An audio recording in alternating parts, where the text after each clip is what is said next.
నమస్కారం అండి. ఈరోజు పేపర్లోని ముఖ్యాంశాలు చూసుకుంటే, నిన్న ఎలక్షన్ జరిగిన వార్తల్లో చూసుకుంటే, మెయిన్ వార్తల్లో కొన్ని వార్తలు చూసుకుంటే, నెగ్గారు తగ్గారు నరేంద్ర మోడీ మీద కథనం ఉందండి. మోడీని దెబ్బతీసిన అంశాలు ఇవే. ఎందుకంటే మోడీని కూడా చాలా కూటమి నుంచి తగ్గించారండి.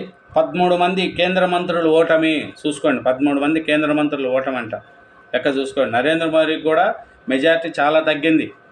ఎందుకంటే జనాలలో 10 టైమ్స్ అయిపోయింది, అంటే 10 ఇయర్స్ అయిపోయింది. వ్యతిరేకత అనేది వచ్చింది. థర్డ్ టైం రావడము అతనికి అదృష్టమే.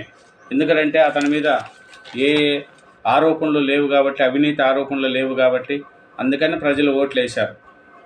లేకపోతే 10 ఇయర్స్ తర్వాత ఇంతవరకు సామాన్యంగా ఎవరు రాలేదు థర్డ్ టైం మోడీ ప్రధానమంత్రిగా. కానీ అతనికి అవకాశం ఇచ్చారు ప్రజలు. అవకాశాన్ని చూసి తెలుగు రాష్ట్రాలకు మంచిగా డెవలప్ చేయాలని, తెలంగాణకు కానీ ఆంధ్రప్రదేశ్కి కానీ డెవలప్ చేస్తే ప్రజలు మళ్ళీ గుర్తించుకుంటారు. ఈ పొద్దు మోడీ గారు ప్రధానమంత్రిగా ఉండారు అంటే ఆంధ్ర రాష్ట్రంలో 21, తెలంగాణలో బీజేపీ 8, మొత్తం 29 సీట్లు మన తెలుగు ప్రజలు అతనికి ఇచ్చారు. ఆ అవకాశాన్ని అతను నిలబెట్టుకుంటారని మనం ఆశిస్తున్నాం. రాష్ట్రాలతో కలిసి పనిచేస్తాము, పార్టీలకు అతీతంగా దేశాభివృద్ధి కృషి, రాజ్యాంగమే మనకు దిశానిర్దేశము, బీజేపీ శ్రేణులతో ప్రధాని మోడీ. చూడండి, మోడీని ప్రజలు తిరస్కరించారు. బీజేపీ పాలనలపై ప్రజలు అసంతృప్తి. ఆదానితో మోడీకి అవినీతి సంబంధాలు. రాజ్యాంగాన్ని కాపాడేందుకే పోరాడాము. టీడీపీ జేడీయూ మా పాత మిత్రులే. రాహుల్. నేడు ఇండియా కూటమికి కూటమి పత్యాలు భేటీ. నేడు ఇండియా కూటమి పత్యాలు భేటీ అవుతుంట. నేడు ఎన్డీఏ కూడా భేటీ. బుధవారం ఎన్డీఏ పత్యాలు భేటీ కానున్నాయి. బీజేపీ సొంతంగా మ్యాజిక్ ఫిగర్ అయిన 272 సీట్లు సాధించకపోవడంతో మిత్రపక్షాల మద్దతుతో ప్రభుత్వాన్ని ఏర్పాటు చేయాలని పరిస్థితి ఏర్పడింది. ఈ క్రమంలో బీజేపీ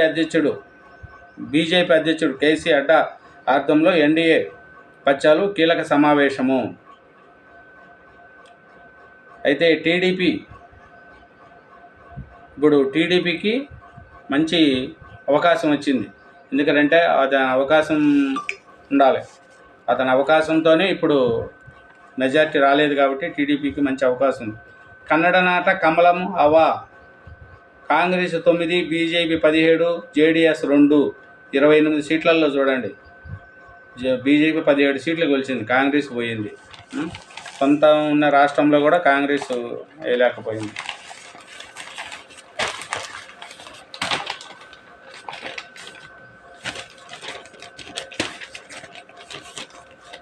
ఉత్తరాంధ్రలో ఊడిసి, కోస్తాలో కుమ్మేసి, సీమలో రచ్చ చేసి టీడీపీ కూటమి. చూడండి, ఉత్తరాంధ్రలో ఊడిసేసింది, కోస్తాలో కుమ్మేసింది, సీమలో రచ్చ చేసింది. చూడండి ఎట్లా చేసేసిందో. డిపాజిట్లు జిల్లాలు లేచిపోయినాయి.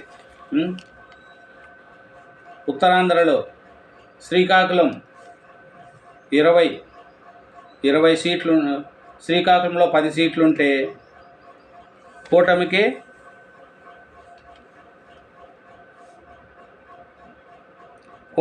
కూటమికే 10 సీట్లు వచ్చినాయి. విజయనగరంలో 9కి 9, విశాఖపట్నంలో 15కు 13.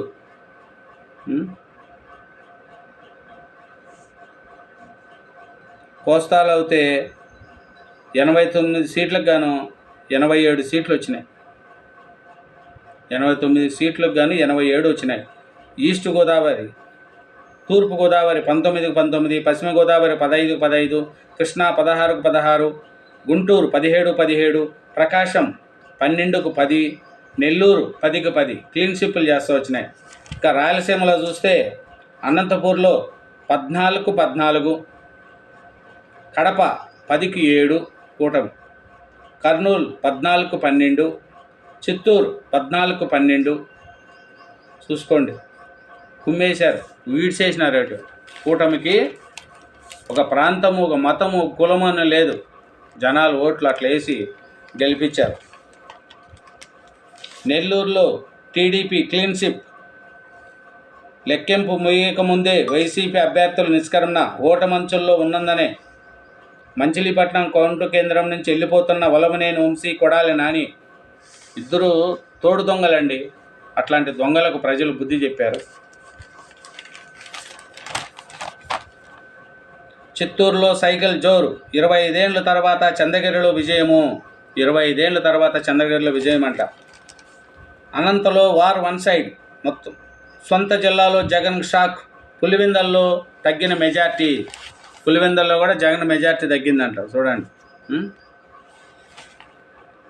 2019లో 90,500 ఓట్లు మెజార్టీ రాగా ఈసారి